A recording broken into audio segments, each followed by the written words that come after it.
نحمده ونصلي على رسوله الكريم اللهم صل على سيدنا ومولانا محمد النبي الأمي وعلى آله وأصحابه وبارك وسلم۔ میری معزز خواتین و حضرات، سورۃ بنی اسرائیل کی آیت وَمَنْ كَانَ فِي هَذِهِ أَعْمَى فَهُوَ فِي الْآخِرَةِ أَعْمَى وَأَضَلُّ سَبِيلًا، جس کا ترجمہ جو شخص دنیا میں دین سے آنکھیں بند کر کے اندھا ہو جائے تو قیامت کے دن اس کی آنکھیں بند ہوں گی اور وہ جنت میں نہیں جائے گا۔ اس پر ایک واقعہ یاد آیا جو پہلے بھی عرض کیا تھا۔ ہمارے بڑے بزرگوں میں حضرت مولانا اشرف علی تھانوی رحمۃ اللہ علیہ کے پاس ایک غیر مقلد آیا، آنکھ کا بھی اندھا تھا اور دل کا بھی اندھا تھا۔ اس نے کہا کہ حضرت میں نے آپ سے امام ابو حنیفہ رحمہ اللہ کے چند مسائل پر بات کرنی ہے، کیونکہ امام ابو حنیفہ رحمۃ اللہ علیہ تعویلیں بہت کرتے ہیں۔ حضرت تھانوی رحمۃ اللہ علیہ نے فرمایا کہ تو بات کرنا چاہتا ہے لیکن میں تجھ سے بات کرنا نہیں چاہتا۔ اس نے کہا کیوں؟ حضرت تھانوی رحمۃ اللہ علیہ فرمانے لگے اگر میں نے بات کر کے تجھے قائل بھی کر لیا تو بتا کیا فائدہ ہوگا؟ تو اس نے کہا کہ فائدہ ہوگا، جب میں قائل ہو جاؤں گا تو بات مان جاؤں گا۔ حضرت نے فرمایا کہ اچھا اگر تو نے بات مان بھی لی پھر کیا فائدہ ہوگا؟ تو اس نے کہا میں ہدایت پر آ جاؤں گا، اور جب میں ہدایت پر آ جاؤں گا تو میں جنت میں چلا جاؤں گا۔ حضرت نے فرمایا کہ اگر تم نے بات مان لی اور تم ہدایت پر آ گئے تو جنت میں تم پھر بھی نہیں جا سکتے۔ اس نے کہا جی وہ کیسے کہ میں جنت میں نہیں جا سکتا؟ فرمایا قرآن کریم میں ہے وَمَنْ كَانَ فِي هَذِهِ أَعْمَى فَهُوَ فِي الْآخِرَةِ أَعْمَى وَأَضَلُّ سَبِيلًا، کہ جو دنیا میں اندھا وہ آخرت میں بھی اندھا ہوگا۔ تو اندھا ہے تو جنت میں داخل نہیں ہو سکتا، تو تجھ سے بحث کرنے کا فائدہ ہی نہیں ہے۔ وہ کہنے لگا نہیں نہیں نہیں حضرت، اس کا یہ مطلب نہیں ہے، اس آیت کا مطلب یہ ہے۔ حضرت نے فرمایا کہ تعویل نہ کر، یہاں تعویل نہیں چلے گی، اس آیت کا مطلب یہ ہے اور یہ نہیں ہے، یہ تعویل ہے۔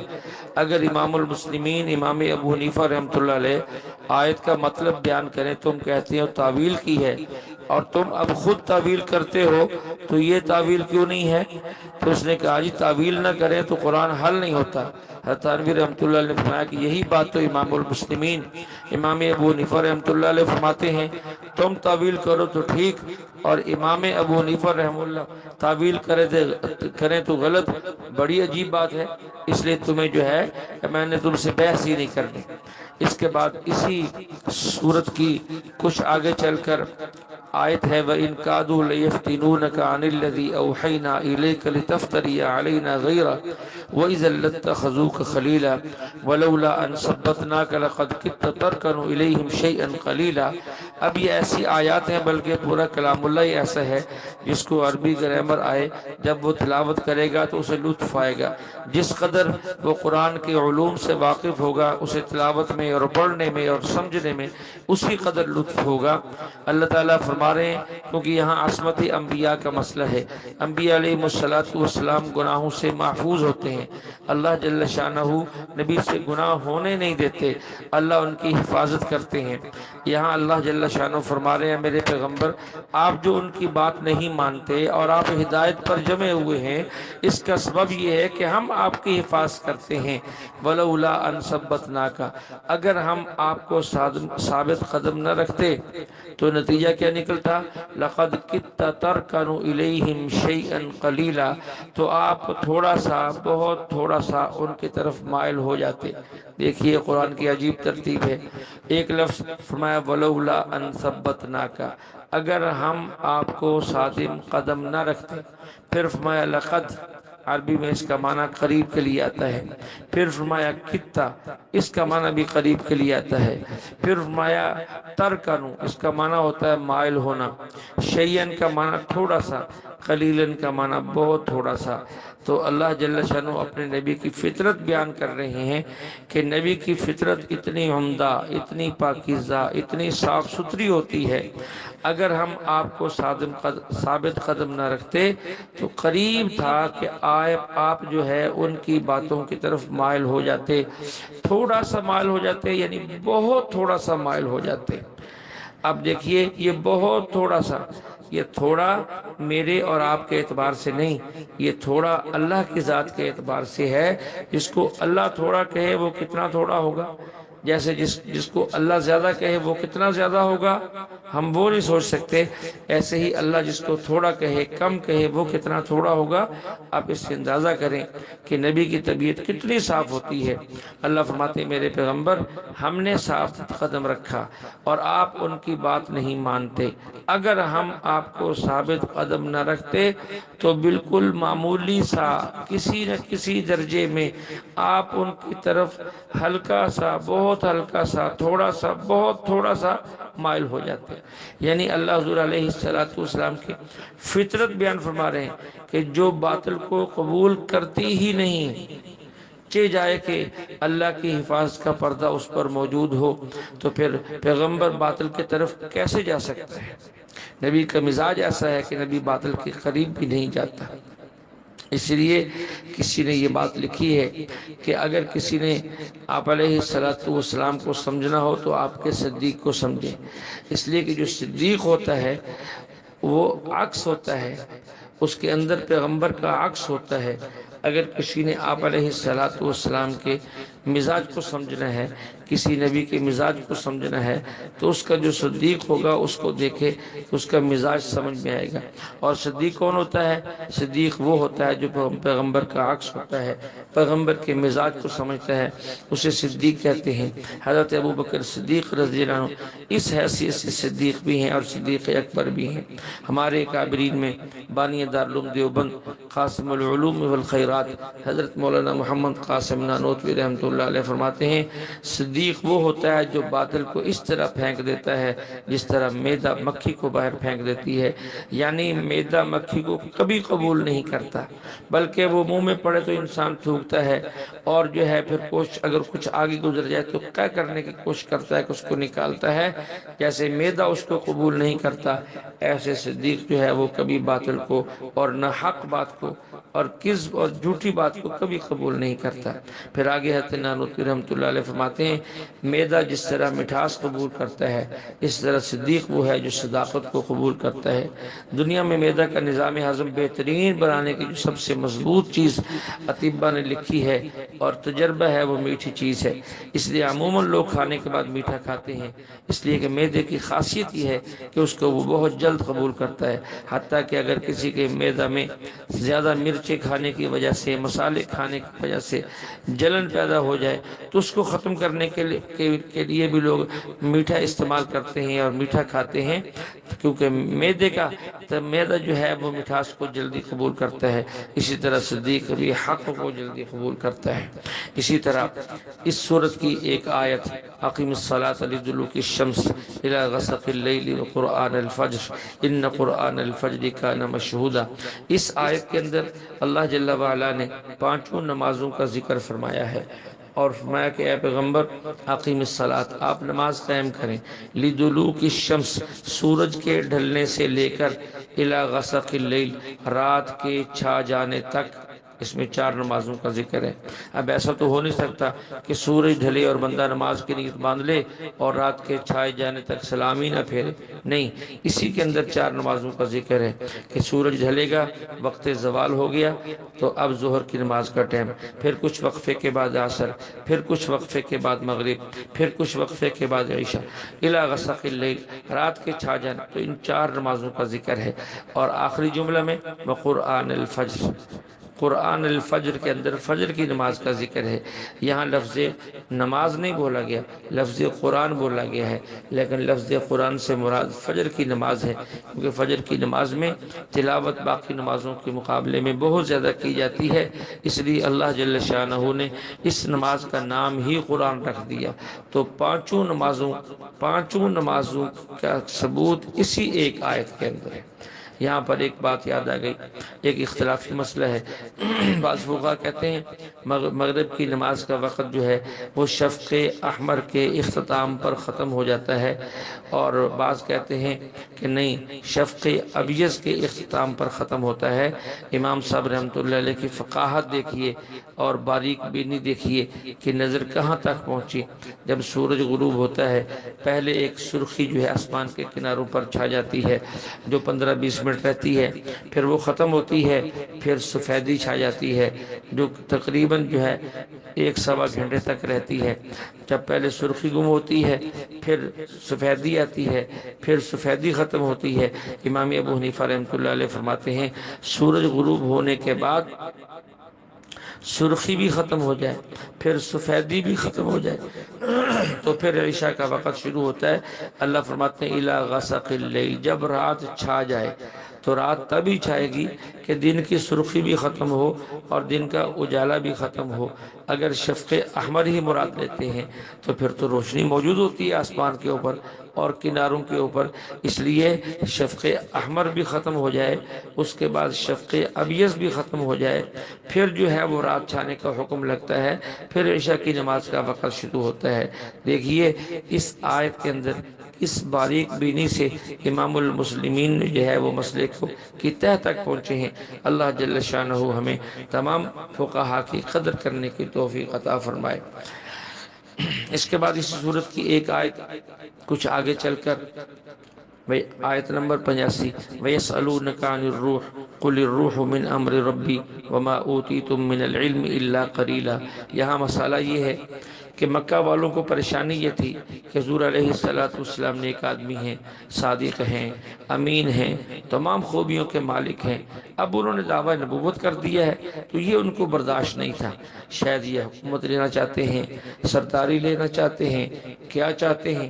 تو مکہ والوں نے مشورہ کیا اور مدینہ کے یہود کے پاس ایک وفد بھیجا کہ جاؤ تم ان سے کچھ ایسے سوال پوچھ کر آؤ کہ ہم وہ سوال جب آپ سے کریں تو آپ علیہ السلام کو اس کا جواب نہ آئے۔ تو یہ اہل باطل کا طریقہ ہوتا ہے، اہل حق کو خاموش کرانے کے لیے اہل باطل سے رابطہ کرتے ہیں کہ کوئی ایسا سوال بتاؤ کہ ہمارے مولوی صاحب کو اس کا جواب نہ آئے۔ خیر، تو مکہ والوں نے یہودیوں کے پاس وفد بھیجا، یہود نے 3 سوال بتائے اور ساتھ یہ بھی بتایا اگر وہ تینوں سوالوں کا جواب دے دیں تو سمجھ لینا کہ نبی نہیں ہے، اور اگر وہ تینوں سوالوں کا جواب نہ دیں پھر بھی سمجھ لینا کہ نبی نہیں ہے۔ ہاں، اگر وہ 2 سوالوں کا جواب دے دیں اور 1 کا جواب نہ دیں تو پھر سمجھنا کہ وہ سچا نبی ہے۔ پہلا سوال ان سے یہ کرنا اس شخص کا نام بتاؤ جس نے جو ہے ساری دنیا پر حکومت کی ہے، اور دوسرے وہ نوجوان کون تھے جو غار کے اندر چھپے ہوئے تھے، اور تیسرا یہ پوچھنا روح کے بارے میں کہ روح کیا چیز ہے۔ اب یہ لوگ واپس آئے اور مکہ پہنچ کر حضور علیہ السلام سے پوچھا، تینوں سوال کر دیے، یہ 2 سوال جو ہے کہ غار کے اندر وہ نوجوان کون تھے اور وہ بادشاہ کون تھا جس نے روح زمین پر حکومت کی، ان دونوں کا واقعہ تفصیل سے اس سے اگلی سورت کہف کے اندر آ رہا ہے۔ تو اور روح کے بارے میں اللہ تعالیٰ نے یہی وضاحت فرما دی۔ تو انہوں نے آ کر یہ سوال کیے، آپ علیہ السلام نے فرما دیا کہ میں اس کا جواب کل دوں گا، اور انشاءاللہ کہنا بھول گئے۔ اللہ کو یہ بات پسند نہ آئی تو دوسرے دن وہی نہ آئی، آپ نے فرمایا کہ اچھا آج نہیں کل دوں گا، پھر وہی نہ آئی، یوں کل اور کل پہ بات چلتی رہی یہاں تک کہ 17، 18 یا 19 دن تک وہی بند رہی، اور مکہ والوں نے شور مچانا شروع کر دیا۔ یہ کہتا تھا میرے پاس وہی آتی ہے، اگر آتی ہوتی تو اب تک آ چکی ہوتی، وہ ان سوالوں کا جواب دے دیتے، معلوم ہوا علیہ باللہ ان کا دعویٰ نبوت جھوٹا ہے وغیرہ وغیرہ، اور آپ علیہ السلام کو بھی بہت پریشانی ہوئی۔ تو اس پر سب سے پہلی آیت جو نازل ہوئی وہ یہ، وَلَا تَقُولَنَّ لِشَيْءٍ إِنِّي فَاعِلٌ ذَلِكَ غَدًا إِلَّا أَن يَشَاءَ اللَّهُ۔ اے میرے محبوب، یہ بات کبھی نہ کہا کریں کہ میں یہ کام کل کروں گا، یہ بات کل بتاؤں گا، ہاں اس کے ساتھ انشاءاللہ ضرور کہیں۔ انشاءاللہ کہیں گے تو مسئلہ آسان ہو جائے گا، انشاءاللہ نہ کہنے کی وجہ سے یہ پریشانی آئی کہ 17، 18 یا 19 دن تک وہی بند رہی۔ پھر اللہ جل شانہ نے یہ ساری باتوں کا جواب جو ہے وہ اتار دیا۔ دو سوالوں کا جواب جیسے میں نے عرض کیا اگلے صورت میں مسلسل مستقل بڑی تفصیل کے ساتھ آ رہا ہے، اور اس صورت کے اندر وَيَسْأَلُونَكَ عَنِ الرُّوحِ قُلِ الرُّوحُ مِنْ أَمْرِ رَبِّي، فرمایا کہ اے پیغمبر ان کو یہ بتانا ہی نہیں ہے کہ روح کیا چیز ہے۔ کیوں نہیں بتانا؟ بس ان کو اتنا کہہ دو کہ روح جو ہے وہ امر ربی ہے، اس سے زیادہ تفصیل مجھے معلوم نہیں۔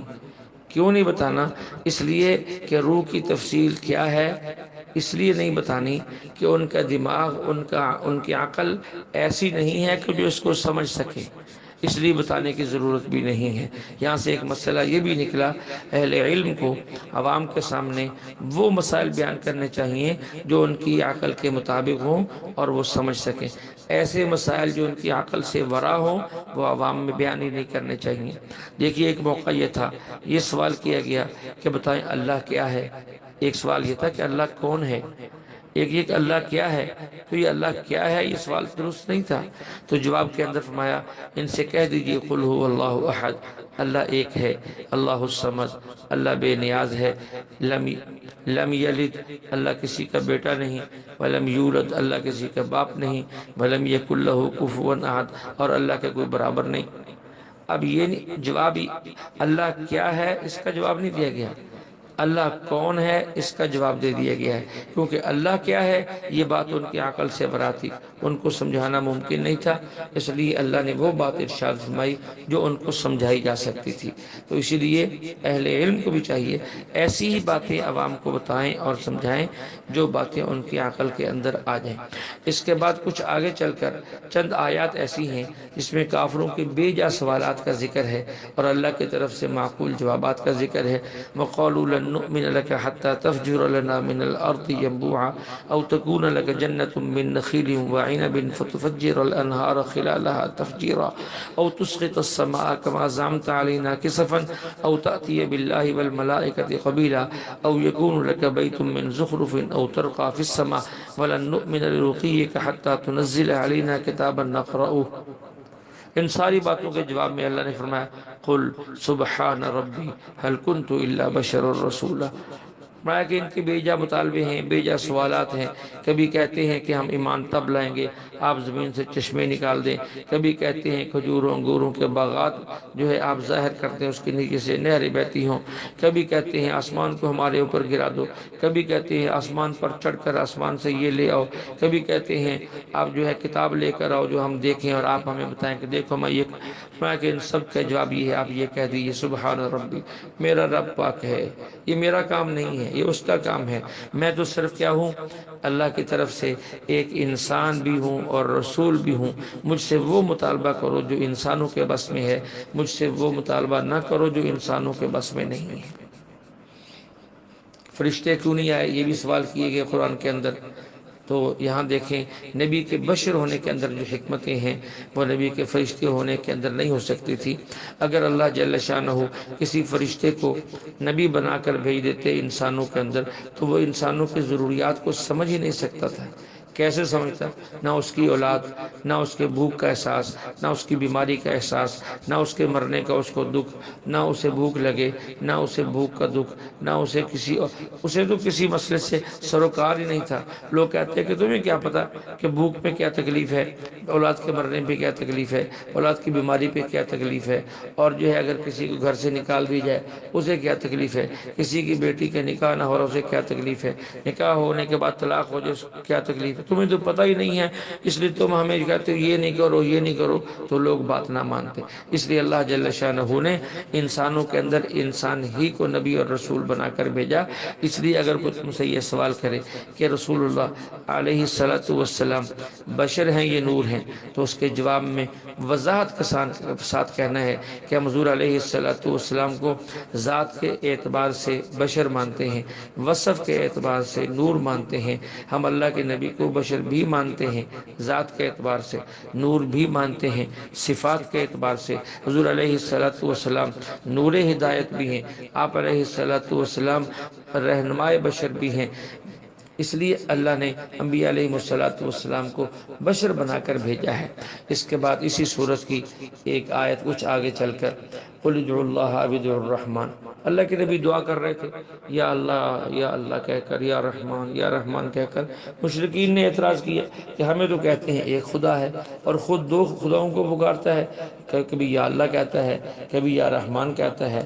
تو اس پر اللہ نے فرمایا، یہ آیت اتاری، قل ادعوا اللہ او ادعوا الرحمن ایما تدعوا فلہ الاسماء الحسنی۔ رحمان بھی اللہ کا نام ہے اور اللہ بھی اسی کا نام ہے، چاہو تو اللہ کہہ کر پکارو، چاہو تو رحمان کہہ کر پکارو۔ اللہ اس کا ذاتی نام ہے اور رحمان اس کا صفاتی نام ہے۔ ذات کے اعتبار سے اللہ ایک ہے اور صفتیں اور صفات اللہ کی بہت زیادہ ہے، بے شمار ہیں، اس لیے یا اللہ کہو گے تو بھی ٹھیک ہے، یا رحمان کہہ کر پکارو گے تو بھی ٹھیک ہے۔ اور اس سے آگے فرماتے ہیں، وَلَا تَجْهَرْ بِصَلَاتِكَ وَلَا تُخَافِتْ بِهَا وَابْتَغِ بَيْنَ ذَلِكَ سَبِيلًا۔ آپ کو یہ ہدایت دی جا رہی ہے کہ آپ جو ہے رات کو بلند قرات کرتے تھے، مشرکین پریشان ہوتے تھے، آپ کو روکتے تھے۔ اللہ فرماتے ہیں کہ اے محبوب، قرات کو ایسی اونچی نہ کریں ان سے یہ کافر پریشان ہو، اور ایسی نیچی بھی نہ کریں کہ آپ کے پیچھے مقتدی جو مغرب عشاء فجر پڑھنے والے ہیں ان کو نہ سنیں۔ فرمایا وَابْتَغِ بَيْنَ ذَلِكَ سَبِيلًا، ایک درمیانہ راستہ اختیار کریں کہ مشرکین روکنے پر مجبور نہ ہوں اور مقتدی آرام سے اس کو سن سکیں، اور یہی ایک طریقہ ہے۔ حدیث پاک کے اندر بھی ہے، ایک صبح حضور علیہ السلام نے حضرت ابوبکر سے یوں فرمایا کہ رات میں تیرے پاس سے گزرا تھا جب تو نماز پڑھ رہا تھا، بہت ایسا ایسا تلاوت کر رہا تھا۔ تو انہوں نے عرض کیا، یا رسول اللہ، میں جس کو سنا رہا تھا، جس سے میں بات کر رہا تھا، بس وہ سن رہا تھا، وہ ایسا بھی سنتا ہے، وہ زور سے بھی سنتا ہے۔ آپ نے کہ ہاں ٹھیک ہے یہ بات، لیکن کچھ اونچا پڑھا کرو، کچھ اونچا پڑھا کرو۔ پھر آپ نے حضرت عمر سے فرمایا کہ عمر، رات میں تیرے پاس سے گزرا جب تو نماز پڑھ رہا تھا، بہت اونچی اونچی تلاوت کر رہا تھا، خیر تھی۔ حضرت عمر نے عرض کی، یا رسول اللہ، اوقظ الوسنان واطرد الشیطان، میں نیند کو بھی بھگا رہا تھا اور شیطان کو بھی بھگا رہا تھا۔ آپ علیہ السلام نے فرمایا، تیری یہ قیاس اور رائے تو ٹھیک ہے، لیکن نہیں، کچھ ایسا پڑھ کر۔ جو بالکل ایسا پڑھتا تھا اسے آپ نے فرمایا کچھ بلند پڑھا کر، جو بہت زور سے پڑھتے تھے فرمایا کچھ ایسا پڑھا کرو، میانہ روی اختیار کیا کرو۔ تو میانہ روی اختیار کرنی چاہیے ہر کام کے اندر، تلاوت کے اندر بھی، باقی اعمال کے اندر بھی۔ اسی صورت کے آخر کے اندر، وَقُلِ الْحَمْدُ لِلَّهِ الَّذِي لَمْ يَتَّخِذْ وَلَدًا وَلَمْ يَكُنْ لَهُ شَرِيكٌ فِي الْمُلْكِ وَلَمْ يَكُنْ لَهُ وَلِيٌّ مِّنَ الذُّلِّ وَكَبِّرْهُ تَكْبِيرًا۔ مشرکین تین قسم کے تھے۔ بعض مشرک وہ تھے جو بتوں کو خدا مانتے تھے، یہود حضرت عزیر علیہ السلام کو اللہ کا بیٹا کہتے تھے، عیسائی حضرت عیسیٰ علیہ السلام کو اللہ کا بیٹا کہتے تھے۔ تو کسی نے خدا کا بیٹا بنا دیا، کسی نے خدا کے مقابلے کے اندر جو بتوں کو کر لیا۔ تو اللہ رب العزت یہاں فرماتے ہیں، دنیا میں جو مددگار ہے وہ تین قسم کے ہوتے ہیں، یا تو چھوٹے ہوتے ہیں اس سے، یا اس کے برابر ہوتے ہیں، اور یا پھر اس سے بڑے ہوتے ہیں۔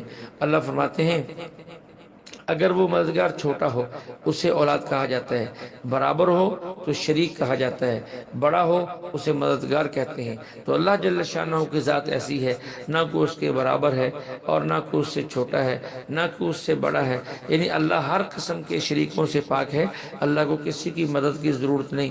کہہ دیجئے الحمدللہ الذی لم یتخذ ولدا، ایک چیز کی نفی، ولم یکن لہ شریک فی الملک، دوسرے کی نفی، ولم یکن لہ ولی، تیسرے کی نفی، ولم یکن لہ ولی من الذل وکبرہ تکبیرا۔ اللہ جل شانہ سے دعا ہے اللہ ہمیں شرک سے، بدعات سے، رسومات سے محفوظ فرمائے، صحیح عقائد نصیب فرمائے، صحیح عمل نصیب فرمائے، اور جنت میں ہم سب کو جمع فرمائے۔ وآخر دعوانا الحمدللہ رب العالمین۔